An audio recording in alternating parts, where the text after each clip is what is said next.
ಇಕ್ಕಟ್ಟು cinema release ಆಗಿತ್ತು. So ನನಗೆ ಈ OTT ಸ್ಪೇಸ್ ಅಂತ ಏನು ದೂರ ಏನಿಲ್ಲ. ಸೊ ನಾನು ಆವಾಗಲಿಂದನೂ ಈ ಸ್ಪೇಸಲ್ಲಿ ಬೇರೆ ಏನಾದರೂ ಮಾಡಬೇಕು, ಬೇರೆ ಪ್ರಾಜೆಕ್ಟ್ಸ್ಗಳು ಮಾಡಬೇಕು ಅಂತ ನನಗೊಂದು ಆಸೆ ಇತ್ತು. ಬಟ್ ಆ ಥರದ್ದು ಯಾವುದೂ ಪ್ರಾಜೆಕ್ಟ್ ಸಿಕ್ಕಿರಲಿಲ್ಲ. ಲಕ್ಕಿಲಿ ಶ್ರೀನಿಧಿಯವ್ರ ಕತೆ ಇದು ನನಗೆ ಭಾಳ ಇಷ್ಟ ಆಗಿ ಓಕೆ ಇದನ್ನ ಸೀರೀಸ್ ಮಾಡಲೇಬೇಕು ಅಂತ ಅನಿಸಿ ಮಾಡಿದ್ದು. ಸೊ ಈಗ ಈ 3 ಎಪಿಸೋಡ್ ನೋಡಿ ಎಲ್ಲರದ್ದು ಏನು ರಿಯಾಕ್ಷನ್ ಸಿಗ್ತಲ್ಲ, ಸೊ ಅದ್ರ ಬಗ್ಗೆ ನನಗೊಂದು ಖುಷಿ ಇದೆ, ಒಂಥರ ಸಾರ್ಥಕ ಅಂತ ಅನಿಸುತ್ತೆ. ಹೌದು.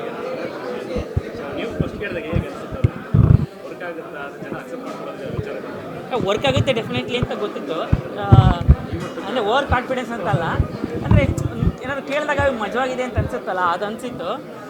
ಇನ್ನೊಂದು ಏನು ಯೂನಿಕ್ ಅಂತ ಅನಿಸಿತ್ತು ಅಂದರೆ ಯೂಶ್ವಲಿ ಈ ಫ್ಯಾಂಟಸಿ ಅಥವಾ sci-fi, super natural, magical realism ಇವೆಲ್ಲ ಹೆಂಗೆ ಈಗ ಎಲ್ಲೋ ಬೆಂಗಳೂರು ಅಂತ ಸಿಟಿಯಲ್ಲಿ ಅಲ್ವಾ, ಈ ಥರದ್ದೇನೋ ಒಂದು ಆಗುತ್ತೆ ಈ ಥರದ. ಬಟ್ ಇದ್ಯಾವುದು ಹಂಗಿರಲಿಲ್ಲ. ಇದು ಒಂದು ಹಳ್ಳಿಯಲ್ಲೇ ಒಂದು ನಡೆಯುವಂಥ ಕತೆ. ಹಳ್ಳಿಯ ಒಬ್ಬ ಹುಡುಗನಿಗೆ ಈ ಥರದ್ದು ಸೂಪರ್ ಪವರ್ ಸಿಕ್ಕಿದಾಗ ಏನಾಗುತ್ತೆ ಅಂತ ಆ ಪರಿಸರದಲ್ಲಿ ಕಟ್ಟಿದ್ರಲ್ಲ, ಅದು ನನಗೆ ಭಾಳ ಇಷ್ಟ ಆಯಿತು. ಸಿನಿಮಾಗಳಲ್ಲಿ ಸೂಪರ್ ಸ್ಟಾರ್ಗಳಿದ್ದಾರೆ, ಇದರ ಮುಂಚೆ ಅಂತಲೇ ಹೇಳಿದ್ನಲ್ಲ, ಅದು ಆವಾಗಲಿಂದನೂ ನನಗೆ ಹಿಂಗೆ ಅಂತಿದ್ರು. ಬಟ್ ಅದು ಆ ಥರ ಏನಿಲ್ಲ. ಸಿನಿಮಾದಲ್ಲೂ ನಟ, OTTಯಲ್ಲೂ ನಟ. ಏನು ಸಂಭಾವನೆ ಹೆಚ್ಚಾಗಿ ಹಂಗೇನಿರಲ್ಲ. ಇಲ್ಲಿಗೆ ಅಲ್ಲಿಗೆ ಏನು ಸಂಭಾವನೆ ನಿಮ್ಗೆ ಏನು ಗೊತ್ತು? ನನ್ನ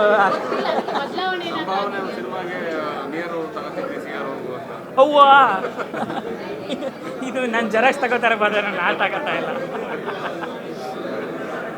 ಹೇಳಿ, ಬೇರೆ ಏನಾದ್ರು ಪ್ರಶ್ನೆ ಇದೆಯಾ?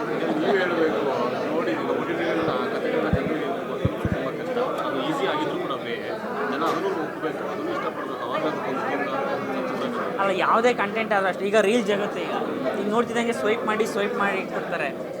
ಸೊ ಅಂಥದ್ರಲ್ಲಿ ನಾವು ಇದು ಎಷ್ಟು 6 ಎಪಿಸೋಡ್ ಇದೆ. ಪ್ರತಿಯೊಂದು ಎಪಿಸೋಡ್ ಒಂದು 20 ನಿಮಿಷ ಇದೆ. ಸೊ ಈ ಒಂದು ಹತ್ತತ್ರ 2 ಗಂಟೆಗಳ ಕಾಲ ಜನರನ್ನು ನಾವು ಕೂರಿಸಿ TV ಮುಂದೆ ಕೂರಿಸ್ಬೇಕು ಅಂತಂದರೆ ಅದು ಕಂಟೆಂಟ್ ಚೆನ್ನಾಗಿದ್ರಷ್ಟೇ ಜನ ನೋಡೋದಕ್ಕೆ ಸಾಧ್ಯ. ಸೊ ನಮ್ಮ ಸೀರೀಸು ಅಷ್ಟು ಚೆನ್ನಾಗಿದೆ, ಅಷ್ಟು ಚೆನ್ನಾಗಿ ಎಂಟರ್ಟೈನ್ ಮಾಡುತ್ತೆ ಅನ್ನೋ ನಂಬಿಕೆ ಮೇಲೆ ಅಷ್ಟೇ ನಾವು ಮಾಡೋಕ್ಕೆ ಸಾಧ್ಯ. ಹಾಗೆ ಬಂದಿದೆ ಕೂಡ. ಸೊ ಪ್ರೇಕ್ಷಕರು ದಯವಿಟ್ಟು ನೀವೆಲ್ಲ ಸೀರೀಸ್ನ ನೋಡಿ, ನಿಮಗೆ ತುಂಬ ಇಷ್ಟ ಆಗುತ್ತೆ ಅಂತ ಮಾತ್ರ ನಾನು ಹೇಳೋಕ್ಕೆ ಇಷ್ಟಪಡ್ತೀನಿ.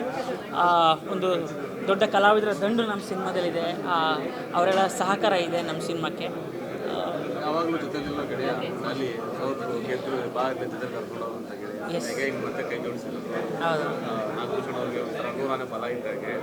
ಯಾವಾಗಲೂ ಗೆಳೆಯರ ಬಗ್ಗೆ ಹೇಳೋದು, ಗೆಳೆಯ ಧನಂಜಯನ ಬಗ್ಗೆ ಹೇಳೋದು ಅಂತೇಳಿದ್ರೆ, ಅವನು ಯಾವತ್ತು ಹೇಳ್ತಿರ್ತಾನೆ contribution is the greatest philosophy ಅಂತ. ಅಂದರೆ ನಮ್ಮ ಕೈಯಿಂದ ಎಷ್ಟು ಸಾಧ್ಯ ಆಗುತ್ತೋ ಅಷ್ಟು ಕಾಂಟ್ರಿಬ್ಯೂಟ್ ಮಾಡಬೇಕು ಅಂತ. ಈಗ ನಿಮಗೆ ಗೊತ್ತಿಲ್ಲದೆ ಇರೋದೇನಲ್ಲ, ಈಗ ಅವನು ಬಂದು ಇಂಡಸ್ಟ್ರಿಯಲ್ಲಿ ಎಷ್ಟು ಮಾಡಿದ್ದಾನೆ ಅಂತ ಅವನು ತೀರಾ ಅಂಥದ್ದು ಹಂಗೆ ಏನು ಮಾಡಿಲ್ಲ. ಬಟ್ ಬಂದಿದ್ರಲ್ಲೇ ವಾಪಸ್ ಅದನ್ನ ಮರಳಿ ಮಣ್ಣಿಗೆ ಅಥವಾ ಕೆರೆ ನೀರನ್ನು ಕೆರೆ ಚೆಲ್ಲಿ ಅಂತಾರಲ್ಲ, ಹಂಗೆ ಅದರಲ್ಲೇ ಎಷ್ಟು ಬರುತ್ತೋ ಅಷ್ಟರಲ್ಲೇ ಇಲ್ಲ ಮಾಡೋಣ ಬಾ ಅಂತ. ಒಂದು ಏನಾದ್ರು ಒಂದು ಪ್ರಾಡಕ್ಟ್ ಹೆಚ್ಚು ಕಡಿಮೆ ಆಯಿತು ಹೋಯ್ತಾ. ಇನ್ಫ್ಯಾಕ್ಟ್ ಅವ್ನು ನನಗೆ ಹೇಳ್ತಾನೆ, ತಲೆ ಕೆಡ್ಸ್ಕೊಬೇಡ, ಅದು ಆಗ್ತಾ ಇರ್ತದೆ, ನಾವು ಕಂಟಿನ್ಯೂಸ್ ಪ್ರಯತ್ನ ಮಾಡ್ತಾರೆ ಅಣ್ಣ ಅಂತ. ಸೊ ಆ ನಿಟ್ಟಿನಲ್ಲಿ ಅಂದರೆ ಬರಲಿ ಹೋಗಲಿ ಕಂಟಿನ್ಯೂಸ್ ಪ್ರಯತ್ನ ಮಾಡೋದು ಬಹಳ ಮುಖ್ಯ ಅಲ್ಲ ಇಂಡಸ್ಟ್ರಿಗೆ. ಸೊ ಆ ನಿಟ್ಟಿನಲ್ಲಿ ಧನಂಜಯನ ಕಾಂಟ್ರಿಬ್ಯೂಷನ್ ಇಂಡಸ್ಟ್ರಿಗೆ ಭಾಳ ಇದೆ ಅಂತ ನಾನು. ಏಪ್ರಿಲ್ 24 ಅಣ್ಣವರ ಬರ್ಡೇ ದಿನ ನಮ್ಮ ಸೀರೀಸ್ ರಿಲೀಸ್ ಆಗ್ತಿದೆ. ಸೀರೀಸಲ್ಲಿ ಬರುವಂತಹ ನನ್ನ ಪಾತ್ರ ಒಬ್ಬ ಅಣ್ಣವರ ಅಭಿಮಾನಿ ಫ್ಯಾನು. ನಾನು ನಿಜ ಜೀವನದಲ್ಲಿ ಕೂಡ ಅಣ್ಣವರ ಅಭಿಮಾನಿ. ಸೊ ಆವತ್ತು ನನ್ನ ಸೀರೀಸ್ ಜೆರಾಕ್ಸ್ ರಿಲೀಸ್ ಆಗ್ತಾಯಿದೆ. 6 ಎಪಿಸೋಡ್ಸ್ ಇದೆ. ಹತ್ತತ್ರ ಒಂದು 20 ನಿಮಿಷ ಒಂದೊಂದು ಎಪಿಸೋಡು.